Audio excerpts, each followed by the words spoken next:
कार्यक्रम सिनेमा घर लेकर के मैं हाजिर हूँ आपके मित्र नीता अग्रवाल। नमस्कार, बहुत बहुत स्वागत आप सभी का।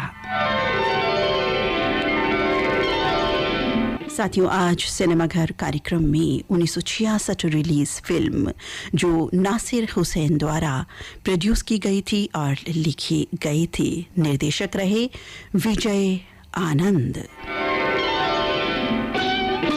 मुख्य कलाकारों के नाम, उनके चरित्र नाम सहित बताई देती हैं आपको।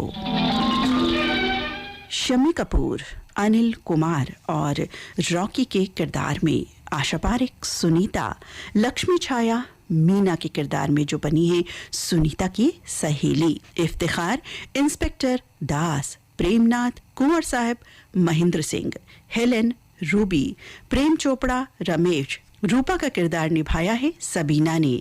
राज मेहरा सुनीता और रूपा के पिता के रोल में नजर आती हैं नीता। सबीना कुंवर साहब के साथ रह रही स्त्री के रोल में। और सलीम खान रॉकी के मित्र बने हैं इस फिल्म में, जिनका नाम आप बखूबी जानते हैं। के.एन. सिंह, मशहूर किरदार, ये बने हैं कुंवर साहब के एस्टेट मैनेजर मनोहर नाम से। और एक राम अवतार नाम का यहाँ किरदार है। राम अवतार तो असली नाम है और चरित्र नाम यहाँ इनका कोई नहीं बताया गया है, लेकिन हाँ ये मशहूर है इस बात से कि भाई ये हंसते रहते हैं। एक रेल यात्री ये रहे, राहगीर के। एक छोटी सी भूमिका में कहीं कहीं 1-2 बार 3 बार नजर आए हैं ये पूरी फिल्म में, लेकिन हंसा हंसा कर जाते हैं। सभी को खुद भी हंसते हैं और सबको भी हंसा हंसा कर जाते हैं। फिल्म तीसरी मंजिल, इसके गीतों के गीतकार रहे मजरू सुल्तानपुरी और संगीतकार R.D. बर्मन और गायक कलाकार मोहम्मद रफ़ी और आशा भोसले। और अब बताते हैं इस फिल्म की कहानी आपको। साथियों, फिल्म का जो शुरुआती सीन है उसमें बिजली का कड़कना और सोनी अंधेरी रातों में वो सीन फिल्माए गए हैं। और फिल्म की जो नंबरिंग भी स्टार्ट होती है ना, बड़े ही रहस्य रोमांच से भरी होती है, जिसका जो बैकग्राउंड म्यूजिक है वो भी एक रहस्य रोमांच से भरा हुआ है। और इसी के साथ ही जब नंबरिंग समाप्त होती है, इसी रहस्यमय अंदाज से गुजरते गुजरते एक आवाज़ प्रकट होती है, गुंजायमान होती है। एक महिला का डर के साथ ये कहना, तुम्हें वहाँ नहीं जाना चाहिए। फिर अगले सीन में 3 लोग, रमेश है एक किरदार और बाकी 2 लोग हैं, जिनमें से एक कह रहे हैं कि रूपा के चले जाने के बाद इतनी जल्दी मैं सुनीता की शादी कैसे कर सकता हूँ। जाहिर है ये रूपा के पिता हैं, ये पता चलता है। दूसरा आदमी कहता है कि अगर रूपा की जगह सुनीता हमारे घर की बहू बन जाए तो अब सब कमी पूरी हो जाएगी। जाहिर है इस बात से ये भी पता चल रहा है कि ये कौन है, क्या रिश्ता बनाना चाहते हैं। यहाँ ये साफ तौर पे क्लियर है कि ये दोनों में से एक स्वर्गवासी रूपा और बहन सुनीता के पिता हैं, तो दूसरे शख्स रमेश के पिता सुनीता, जो अपनी बहन की तस्वीर देख रही है। इतने में रमेश की एंट्री होती है और अचानक से उस पर कैमरा जाता है रमेश पर और वो कहता है हेलो। सुनीता चौंक जाती है। यही तो है इस फिल्म की अदा। पूरी फिल्म में कुछ इसी तरह का रहस्य रोमांच भरा हुआ है कि क्या होने वाला है, क्या हो रहा है। तो ये जब हम समझते हैं उस चीज़ को तो बहुत ही एक रहस्य रोमांच भर जाता है और सुंदरता फिल्म की बन जाती है, देखने में चाहे सुनने में। और फिलहाल तो हम आपको स्टोरी बता रहे हैं तीसरी मंजिल। फिल्म के गीत भी सुनवाएंगे, बिल्कुल जब गीत का नंबर आएगा तो गीत भी आपको सुनवाएंगे। एक से बेहतरीन गीत हैं इस फिल्म में। अगले सीन की बात करते हैं। एक रेलवे स्टेशन का सीन है। सुनीता कहीं जा रही है, स्टेशन पर है और यहाँ टकरा जाता है अचानक नायक सुनीता से।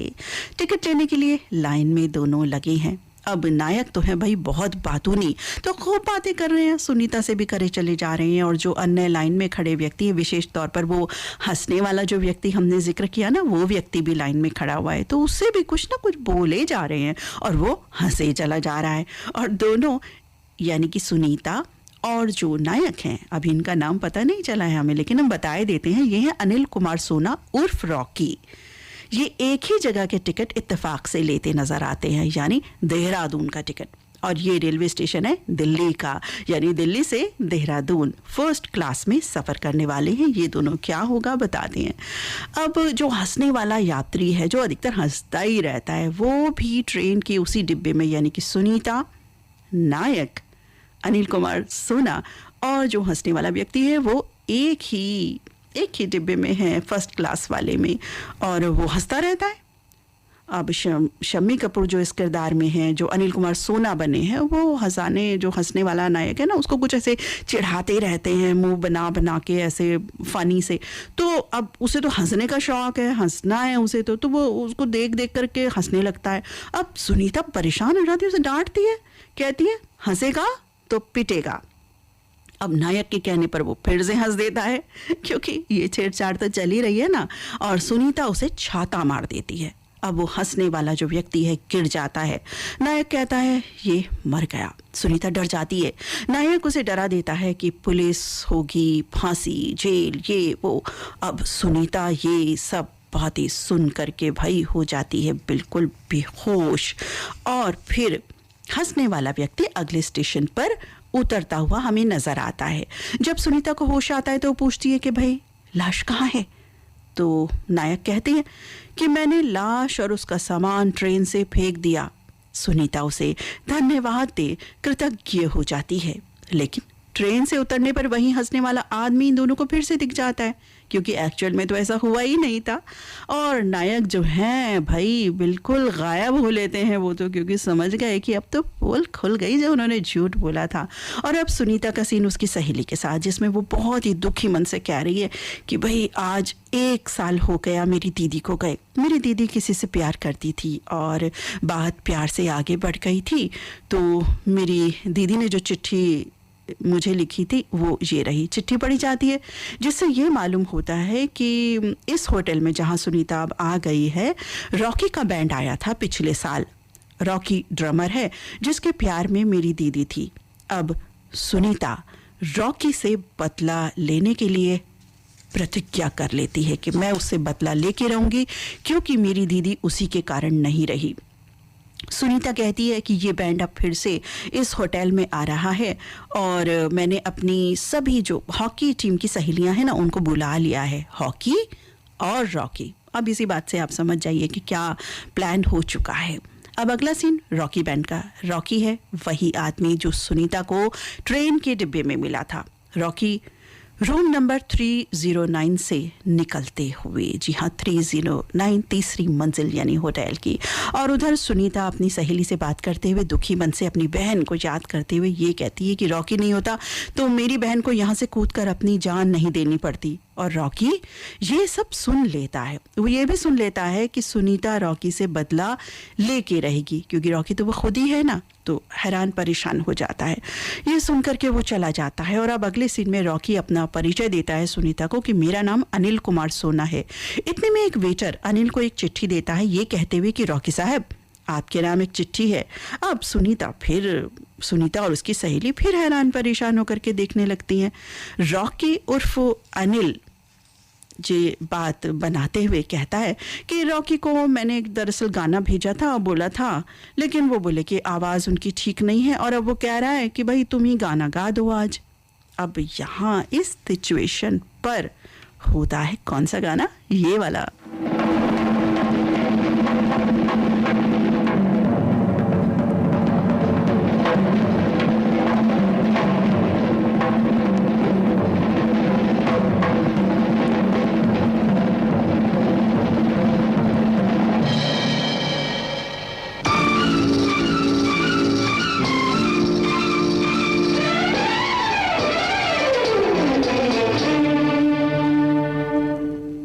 हसीना जुल्फों वाले जाने जहां, ढूंढती है काफिर आंखें किसका निशान। ओ हसीना जुल्फों वाले जाने जहां, ढूंढती है काफिर आंखें किसका निशान। महफिल महफिल ऐ शमा फिरती हो कहाँ, महफिल महफिल ऐ शमा फिरती हो कहाँ। वो अनजाना ढूंढती हूँ, वो दीवाना ढूंढती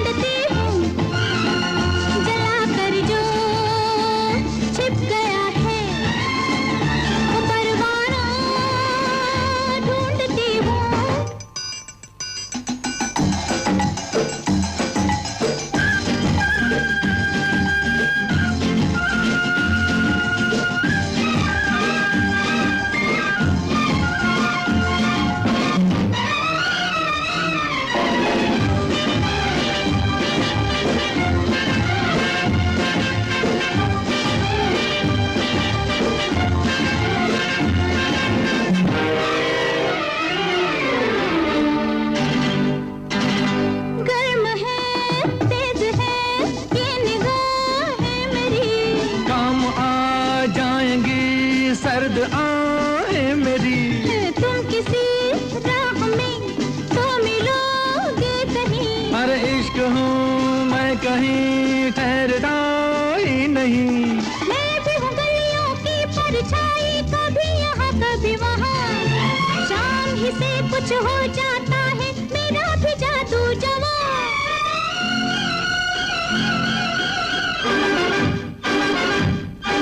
ओ हसीना जुल्फों वाली जाने जहां, ढूंढती है काफिर आंखें किसका निशान।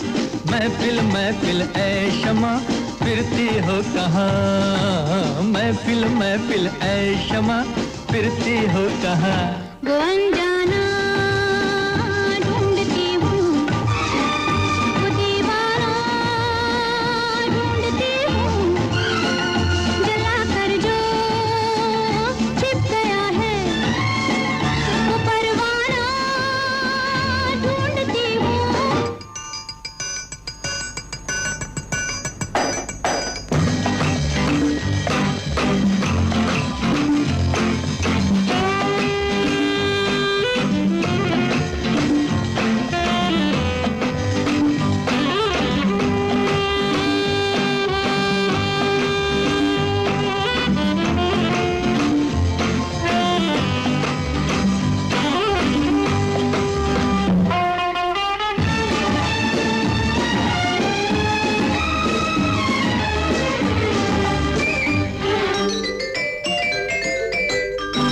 छिप रहे है ये क्या ढंग है आपका। आज तो कुछ नया रंग है आपका। आज की रात में क्या से क्या हो गई। आपकी सादगी तो बला हो गई। मैं भी हूँ गलियों की परछाई, कभी यहाँ कभी वहाँ। शाम ही से कुछ हो जाता है मेरा भी जादू जवां।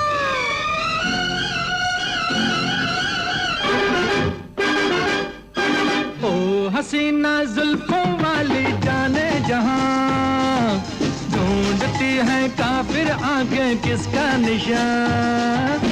महफिल महफिल ऐ शमा फिरती हो कहाँ। महफिल महफिल ऐ शमा फिरती हो कहाँ। वो अनजाना। और यहाँ रॉकी बैंड पर डांस कर रही हैं रूबी, जो डांसर हैं एक मशहूर। और अगला सीन जो गीत के बाद का है वो है सुनीता ने रॉकी को बुलवाया हुआ है, वो इंतज़ार में। लेकिन अनिल कुमार सोना आए और कहती हैं कि रॉकी ने कहा है कि वो नहीं आएगा और उसे एक ज़रूरी काम से जाना पड़ा है। और अब होटल में सुनीता को एक ख़त मिलता है रॉकी की तरफ से, जिसमें लिखा है, मैं चाचा जी के पास मदनपुर अर्जेंटली जा रहा हूँ। अगर आप अनिल कुमार सोना को वहाँ भेज दें तो मैं जल्दी आ जाऊँगा वापस। अब अनिल कुमार सोना जी को मनाने के लिए कि भाई वो वहाँ पर जाएं और रॉकी को लाएं, क्योंकि सुनीता को तो रॉकी चाहिए, रॉकी से बदला जो लेना है, तो वो कुछ भी प्लान बना सकती है। तो वो रॉकी को मनाने के लिए जाती है। हालांकि वो कहती भी है अपनी सखी को कि भाई मैं कैसे मना पाऊंगी, मैंने तो उसे डांट दिया ये वो। लेकिन सखी कहती है कि नहीं तुम जाओ, वो मानेगा ज़रूर, कोशिश करते हैं। तो वो पहुंच जाती हैं। जब अनिल कुमार सोना जी को मनाने के लिए सुनीता एवं सखियों का जो नाटक है अब वो शुरू हो जाता है और इनको ढूंढते हुए ये सब पहुंचती हैं रॉक एंड रोल क्लब, जहां हो रहा है आजा आजा मैं हूँ प्यार तेरा। जी हाँ, ये वाला गाना।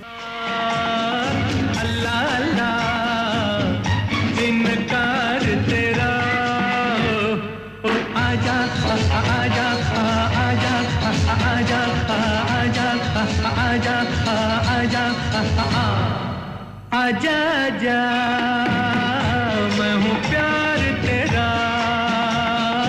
अल्लाह अल्लाह इनकार तेरा, ओ आजा आजा आजा आजा आजा आजा आजा।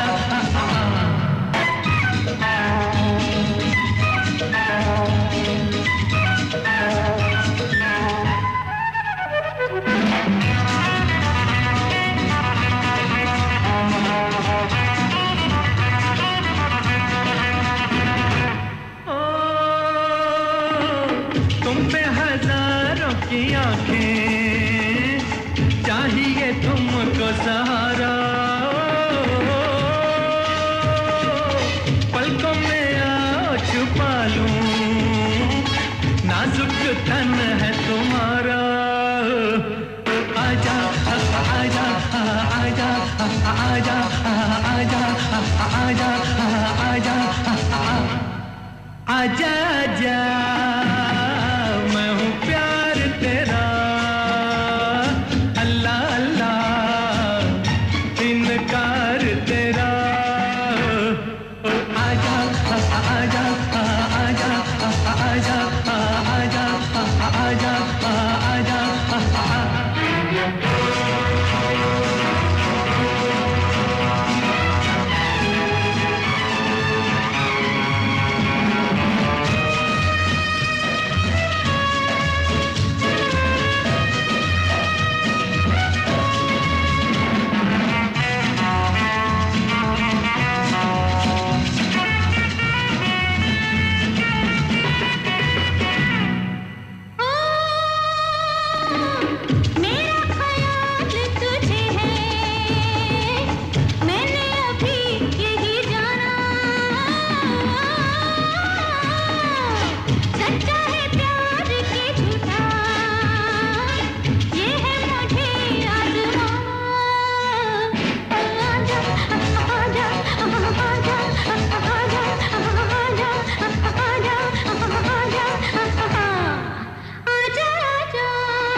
और इस प्यार भरे गीत के बाद सुनीता अनिल कुमार सोना को लिख करके देती है कि उसे मदनपुर जाना होगा रॉकी को लेने के लिए। अनिल सुनीता को भी ले जाने को राजी कर लेता है। सुनीता हाँ भी कर देती है, लेकिन चुपके से अपनी सहेली को कार की डिक्की में छुपा लेती है साथ चलने के लिए। और अब सफ़र में रुकाव, क्योंकि सहेली डिक्की में जो है उसे भी तो बाहर निकलकर थोड़ा फ्रेश एयर लेनी है।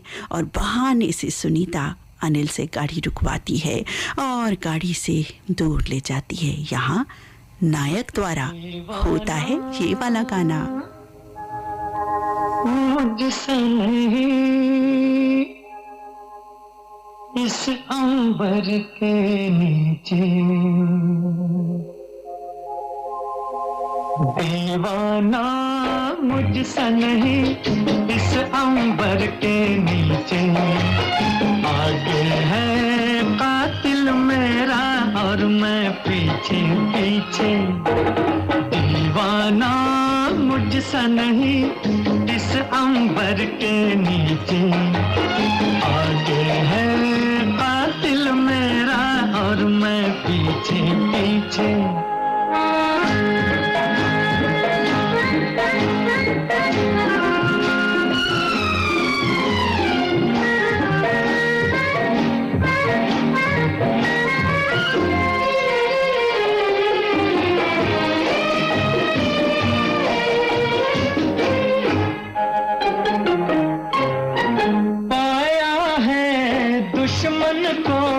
जब से प्यार के काबिल, तब से ये आलम है, रास्ता याद न मंजिल। नींद में जैसे चलता है कोई, चलना यूं ही आंखें मीचे। दीवाना मुझसे नहीं इस अंबर के नीचे, आगे है कातिल मेरा और मैं पीछे पीछे।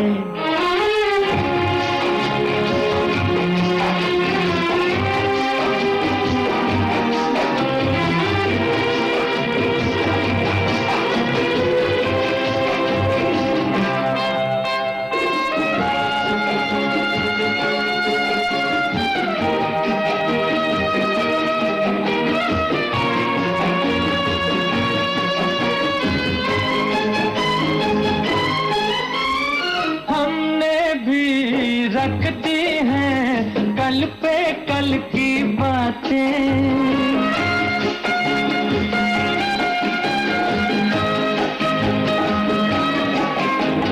हमने भी रख दी हैं कल पे कल की बातें।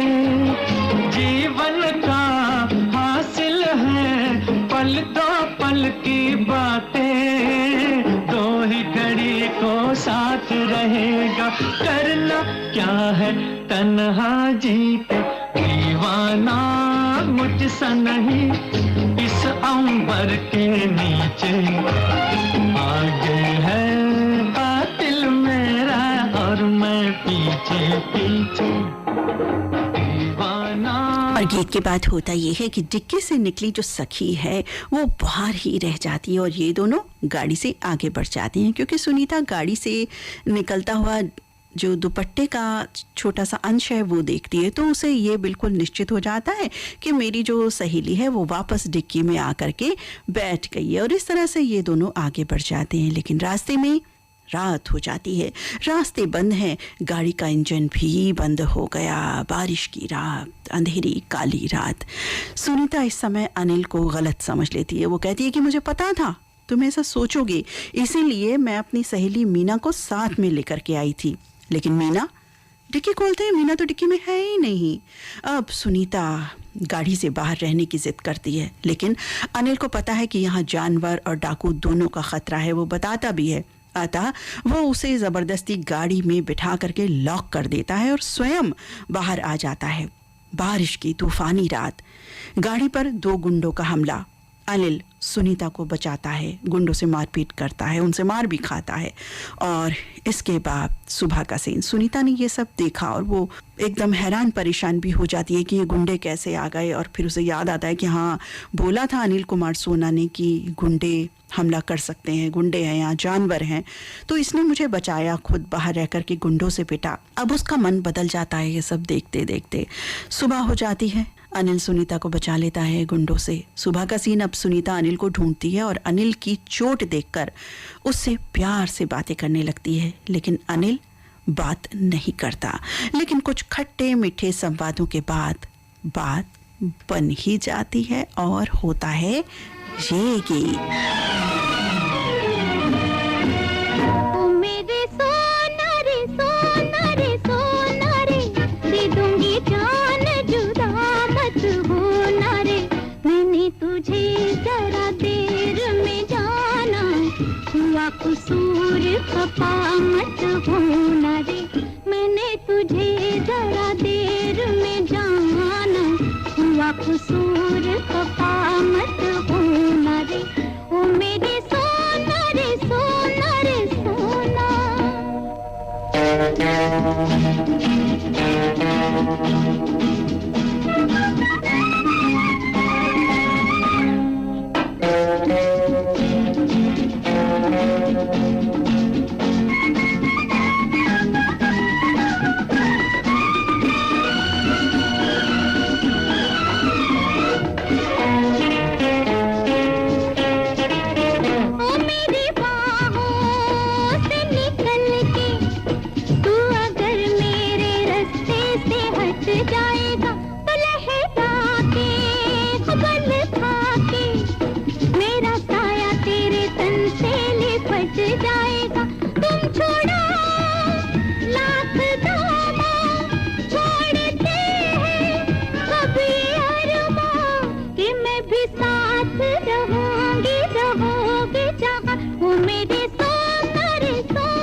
कसूर खफा मत हो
समझना, नहीं लट और उलझन में पड़ जाएगी, ओ पछताओगी कुछ ऐसे कि ये सुर्खी लबों की उतर जाएगी।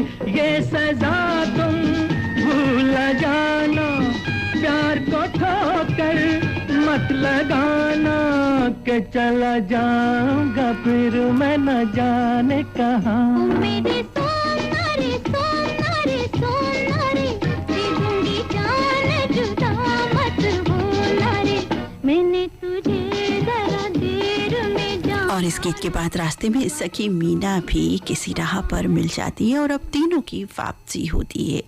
अनिल कुमार सोना की होटल में अपने रूम में वापसी, लेकिन ये क्या, सारा रूम तहस नहस है।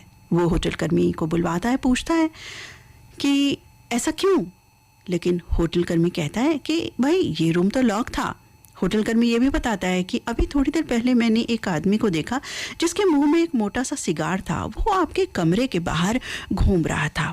और अब अनिल जल्दी से देखता है एक व्यक्ति को, खिड़की में से झांकता है और देखता है कि ग्राउंड फ्लोर पर एक व्यक्ति है उसी तरह का जैसा कि बताया होता है। तो उसे शक होता है कि भाई यही व्यक्ति हो सकता है। और अगले सीन में वो किसी को कहता है कि उन्हें शक हो गया है कि रूपा ने मेरी वजह से जान दी है। वो व्यक्ति कहता है इसलिए वो सबूत तलाशने कमरे की तलाशी ली गई है। अनिल कहता है मैं सुनीता को कैसे विश्वास दिलाऊं, वो समझती है कि रॉकी के कारण ही उसकी बहन ने जान दी है। और तभी ये एहसास भी होता है कि कोई उनकी बातें छुपके से सुन रहा है रहस्यमय अंदाज से।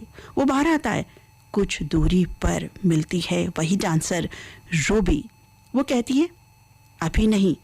वो आगे ये भी कहती है अनिल उर्फ रॉकी से कि छोटी बहन पर कुछ तो तरस खाओ, उसे भी तीसरी मंजिल से कूदकर जान न देनी पड़ जाए। और अगली सुबह सुनीता का फोन अनिल को, वो बताती है कि लड़कियों की टीम का हॉकी मैच चल रहा है, फाइनल मैच है, तो वो तुम्हें इनवाइट करने आ रही हैं, तुम भी चलना। अनिल कहता है नहीं, हम दोनों अकेले ही पिकनिक पर जाएंगे। और अब पेट दर्द का बहाना कर लेते हैं दोनों अलग अलग। जी हाँ, अलग अलग रूम में होटल के कमरे में है। वो टीम जाती है वहाँ तो भाई पेट दर्द है, दूसरी ओर जाती है तो वहाँ भी पेट दर्द है। लेकिन सखियाँ सहेलियाँ सब समझ जाती हैं कि भाई ये कोई अलग ही बात है जो दोनों को एक साथ पेट दर्द हो रहा है। अब दोनों पिकनिक का जो प्रोग्राम है वो बन जाता है और एक साथ दोनों, सुनीता कह रही है अनिल से कि उसे रॉकी से बदला लेना है। और इसी समय हॉकी टीम सखियों की अचानक एंट्री हो जाती है, क्योंकि उन्हें तो पता था ना कि कुछ दाल में काला तो ज़रूर है। और वो कहती है सुनीता से कि तुम्हारा सिलेक्शन बुरा नहीं है। सुनीता सामने एक घर की ओर इशारा करके कहती है कि अनिल के चाचा जी का घर है, अनिल ने बताया, वहाँ चलते हैं। लेकिन अनिल ने तो भाई मजाक में कहा था, उसे तो मजाक करने की आदत थी, इसलिए उसने ऐसा कह दिया, आदत में है क्योंकि उसके। अतः अनिल के लाख मना करने के बावजूद भी उस ओर चल पड़ते हैं। अगले दृश्य में कुंवर महेंद्र प्रताप सिंह उसी घर से बाहर अपने जाते हुए और घरेलू सहायक को ये कहता हुआ कि मैं ज़रूरी काम से बाहर जा रहा हूँ, मेहमान आने वाले हैं, उन्हें अच्छी तरह से स्वागत सत्कार करना। और अब उस घर में उनकी तो एग्जिट हो जाती है और इन सब की एंट्री हो जाती है। खूब बड़ा आलीशान घर और बाद में असल मालिक की एंट्री। अब वो परेशान है कि भाई ये कौन मेहमान है, ये वाले तो मेरे मेहमान थे ही नहीं। बंदूक हाथ में लिए गुस्से में वो एंट्री करते हैं, लेकिन सबको वहाँ हंसता गाता देख वो उस समय उनके झूठ नाटक में शामिल हो जाते हैं। अनिल का चाचा बन सबसे मिलते हैं कुंवर महेंद्र प्रताप सिंह। और जब यहाँ से सब वापस निकलते हैं तो एक व्यक्ति की एंट्री दिखाई गई है रहस्यमय रूप से। जी हाँ, रहस्यमय रूप से। उन जो चरित्र जो बने हैं उनका नाम बता दें, उससे आप समझ जाएंगे कि ये रहस्य क्यों है। के.एन. सिंह, जी हाँ, वो रहस्यमय किरदार में कई जगह नजर आते हैं। और अगले सीन में डांसर जो बनी है रूबी, हेलेन ने जो किरदार निभाया है, वो एक व्यक्ति को ये कहती है कि पुलिस तक बात पहुंच गई है। इसी तरह का एक रहस्यमय डायलॉग। बस इसके बाद दृश्य बदलता है। सुनीता के पिताजी की एंट्री। वो कहते हैं कि यहाँ अपना मकान है, मैं 1 महीने के लिए आया हूँ, हम वहीं रहेंगे, तो चलो बेटा वहीं चलो। और मेरे साथ रमेश और उसके पिता भी हैं। और अब सुनील को पता चल जाता है कि सुनीता होटल छोड़कर चली गई है। या रमेश सुनीता को कहता है कि हमारे बारे में शादी की बात करता है वो, लेकिन सुनीता साफ साफ मना कर देती है शादी से। पिताजी आते हैं सुनीता के तो पूछते हैं क्यों नाराज हो रमेश से। यहाँ इस बातचीत में सुनीता के मुंह से ये निकल जाता है कि रमेश से भी अच्छे लड़के हैं इस दुनिया में। पिताजी कहते हैं मिलवाओ। सुनीता खुश हो जाती है और अब सुनीता और अनिल की मुलाकात का सीन एक मेले का दृश्य है। और इससे पहले क्या होता है कि सुनीता, ऐसा लगता है कि सुनीता है पीछे से, और चूंकि मजाक शरारत करने की आदत है नायक को, तो पीछे से उसके बाल खींचते हैं। लेकिन जैसे ही वो पलटती है तो भाई वो तो कोई और होती है, और उनके साथ जो लोग होते हैं वो इनके पीछे पड़ जाते हैं कि भाई आपने छेड़ा इनको, मोहतरमा को, और बिल्कुल पीछे पड़ जाते हैं। और इधर एक मेले का सीन है, सुनीता भी साथ साथ है और वो लोग भी पीछे पीछे नायक के चले आ रहे हैं, और होता है ये वाला गाना। और थी और ये नाज़नी है मेरी, हाँ समझा था मैं ये है खड़ी, लेकिन वहाँ कोई और थी। इनके लिए है मोहतरम, छेड़ा किसी और को था खुदा की कसम। हाँ देखिए साहिबो वो कोई और थी, और ये नाज़नी है मेरी, मैं इन पे मरता हूँ।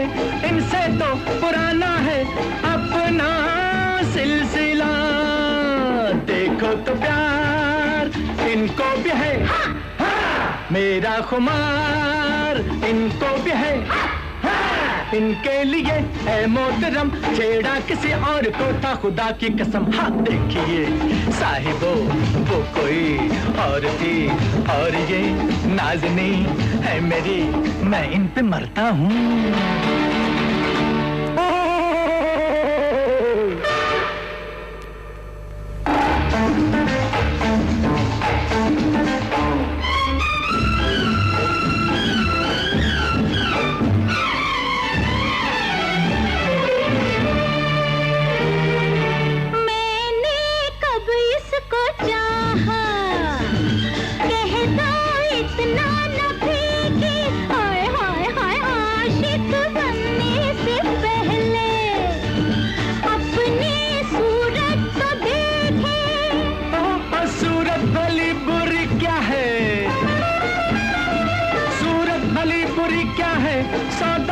नजर का है सौदा प्यार का, इनको कहा गम दोस्तों, रुसवा हुए हम दोस्तों, इनके लिए है मोहतरम, छेड़ा किसी और को था खुदा की कसम। हाँ देखिए साहिबो वो कोई और थी, और ये नाज़नी है मेरी, मैं इन पे मरता हूँ।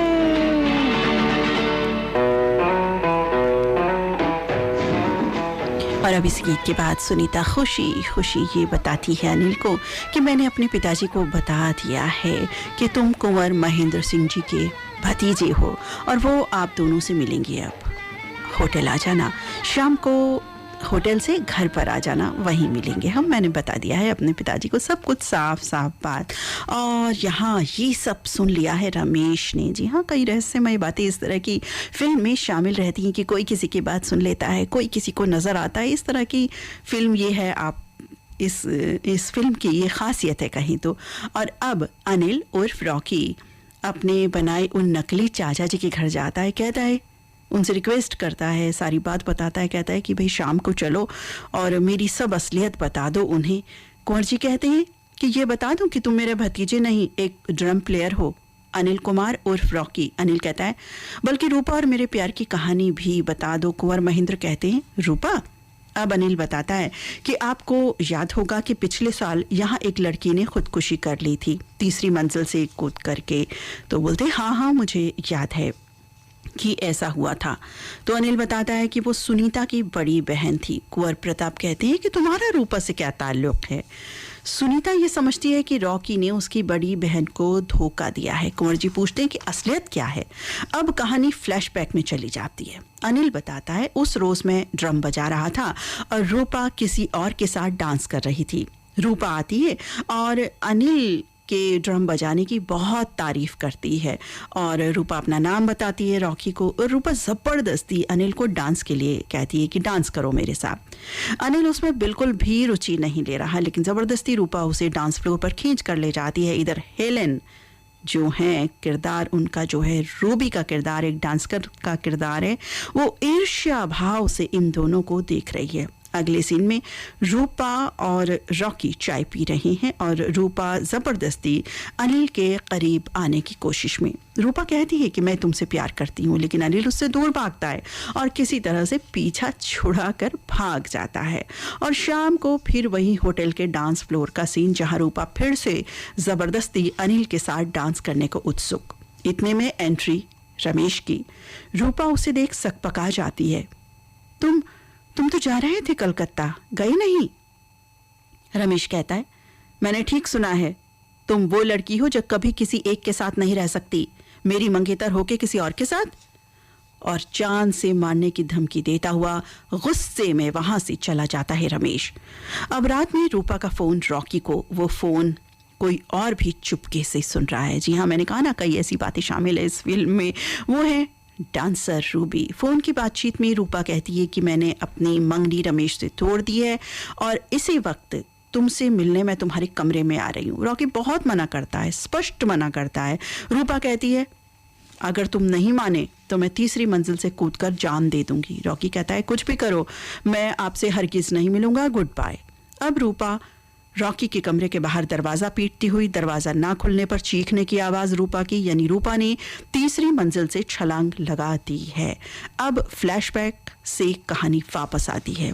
अनिल कुंवर महेंद्र जी को कह रहा है कि मुझे नहीं पता था कि ऐसा हो जाएगा। अब शाम को कुंवर महेंद्र प्रताप और अनिल सुनीता के घर पर पिताजी के साथ, लेकिन जो सोच कर गए थे ऐसा कुछ भी नहीं कहा गया कुंवर महेंद्र प्रताप द्वारा। बल्कि जब अनिल बताने भी लगता है तो कुंवर जी इशारा कर देते हैं कि भाई नहीं, कुछ नहीं बताना है।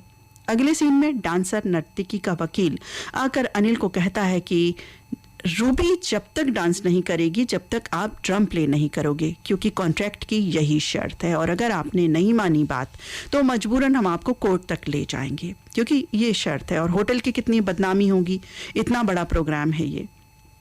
ऐसा कहकर वकील चला जाता है और बाहर रहस्यमयी अंदाज में खड़ी होती है रूबी। जी हाँ, बहुत सारे रहस्य हैं। अंदर कमरे में अनिल अपने मित्र को कहता है कि आज शाम ही मैंने सुनीता को बुलाया हुआ है अपने बारे में सब कुछ बताने के लिए, लेकिन अब मैं शाम का भी वेट नहीं कर सकता, खत लिखता हूँ, साफ बातें सब कुछ बता देता हूँ खत में। और फिर से दरवाजे के बाहर रहस्यमय अंदाज में रूबी ये सब सुन रही है। अनिल सब कुछ खत में लिख देता है, सच्चाई, जिसमें सच्चाई बताकर लास्ट में वो ये लिखता है कि अगर आप शाम आई मुझसे मिलने तो मैं समझूंगा मेरे प्यार की जीत हो गई। सुनीता को ये ख़त लिखा गया है और ये ख़त दत्ता नाम के एक व्यक्ति को देता है कि सुनीता तक पहुंचा दो।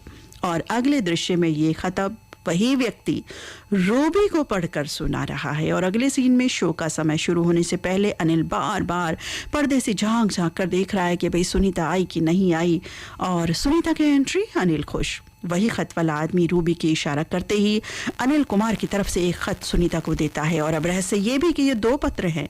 ये दोनों पत्र सुनीता रहस्यमयी ढंग से देख रही है, पढ़ रही है और पढ़ने के बाद रोने लगी। और उधर रूबी भी ये देख रही है सब कुछ, यानी रूबी अपने नाटक में या कहीं षड्यंत्र में सफल है अभी तक। उधर अनाउंसमेंट होती है कि मशहूर रॉकी बैंड स्टार्ट हो रहा है और होता है ये गाना।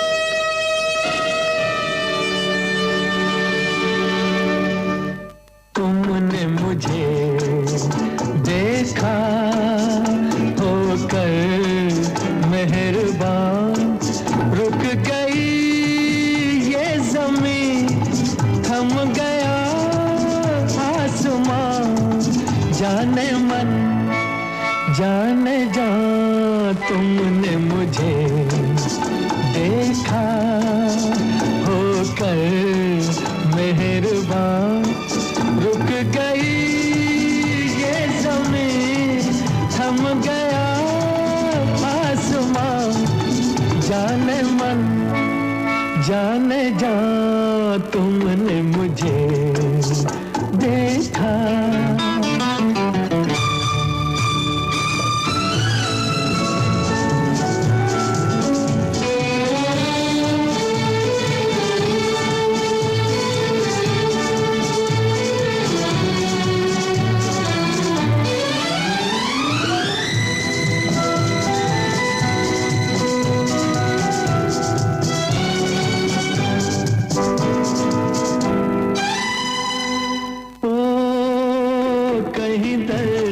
सहरा में रुकते चलते होते इन होठों की हसरत में तपते जलते होते मेहरबान हो गई जुल्फ की बदलियां जाने मन जाने जा तुमने मुझे देखा होकर मेहरबान रुक गई ये ज़मीं थम गया आसमां जाने मन जाने जा तुमने मुझे देखा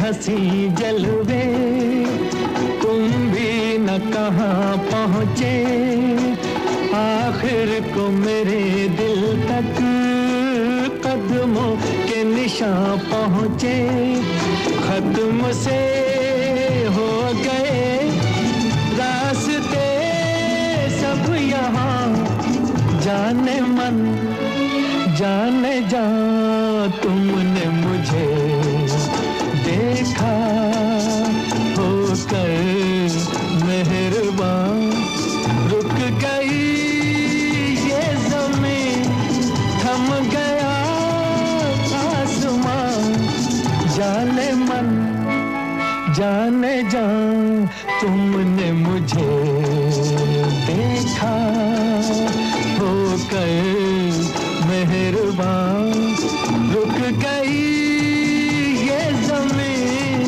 थम गया आसमां जाने मन। और इस गीत के बाद सुनीता रॉकी से ये कहकर चली जाती है कि मुझे तुमसे नफरत है।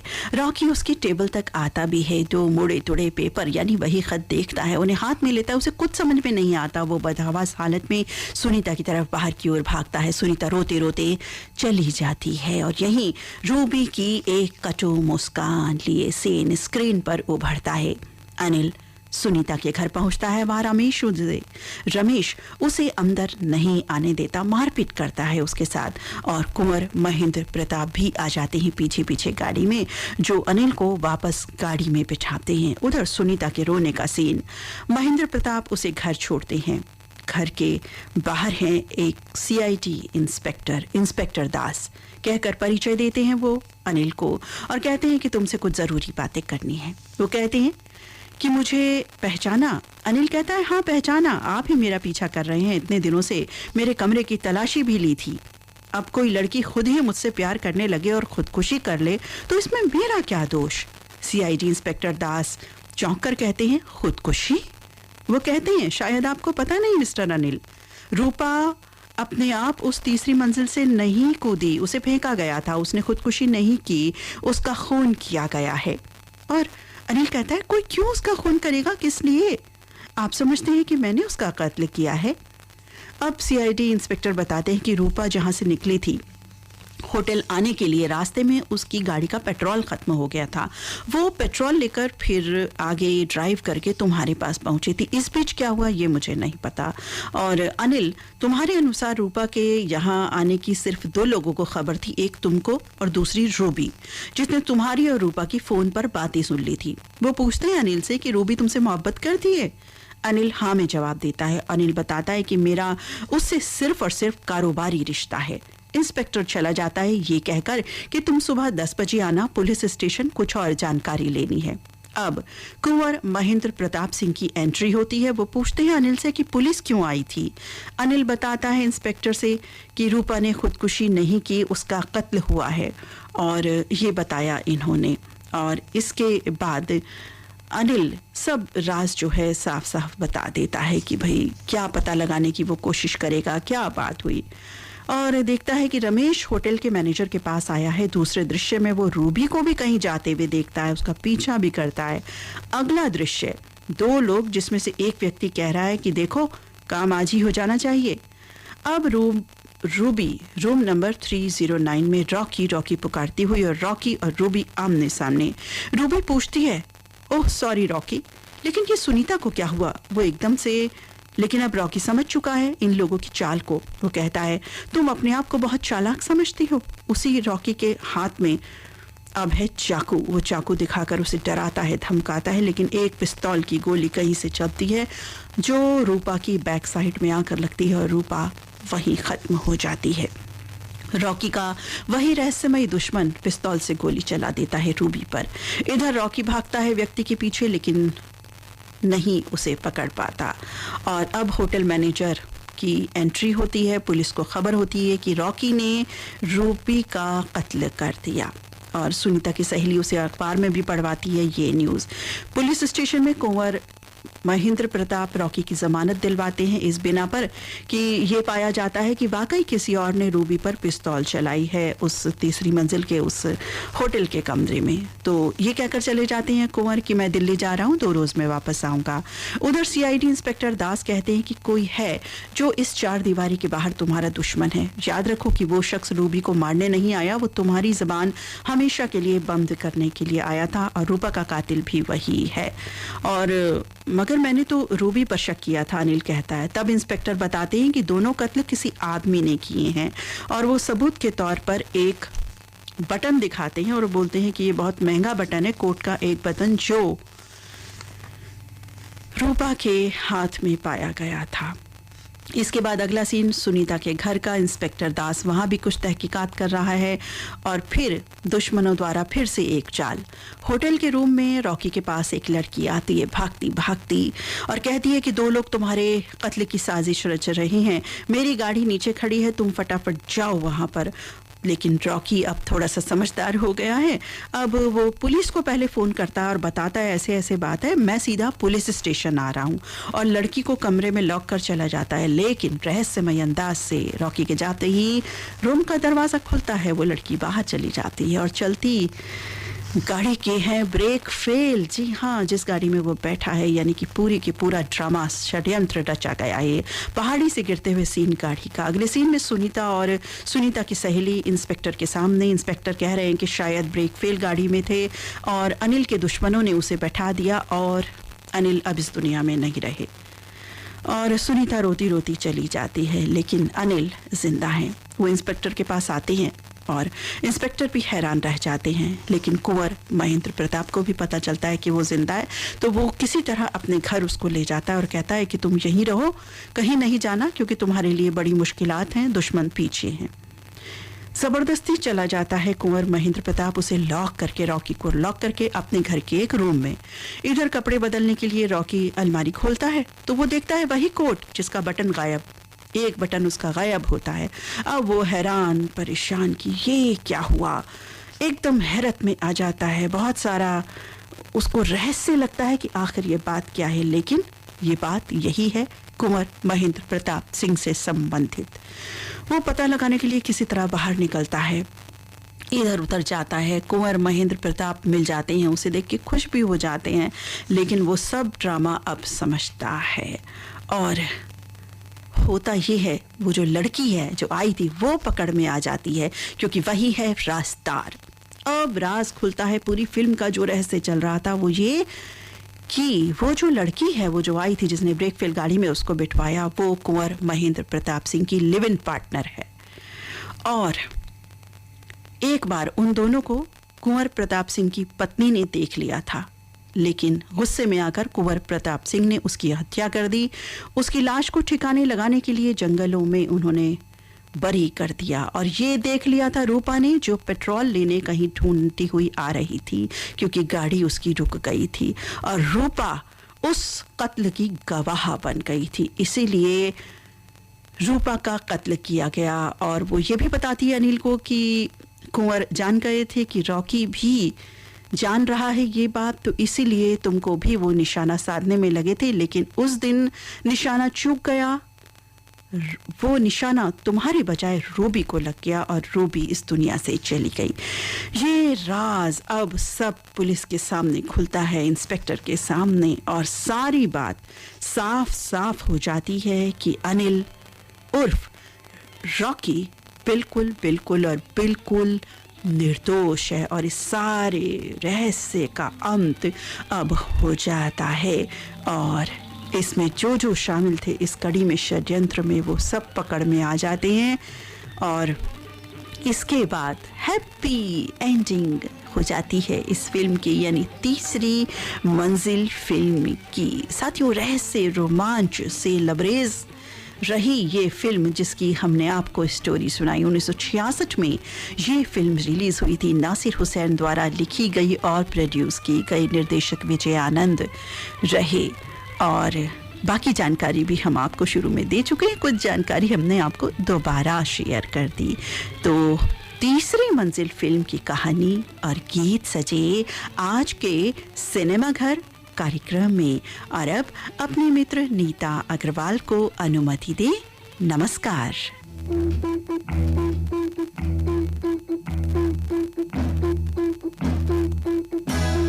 अरे ओ सांबा, कितना इनाम रखे हैं सरकार हम पर?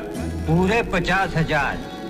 सुना, पूरे 50,000। और ये इनाम इसलिए है कि यहाँ से 50-50 कोस दूर गांव, जब बच्चा रात को रोता है तो माँ कहती है बेटे सो जा, सो जा, नहीं तो गब्बर सिंह आ जाएगा। जली को आग कहते हैं, बुझी को राख कहते हैं। जिस राख से बारूद बने उसे विश्वनाथ कहते हैं।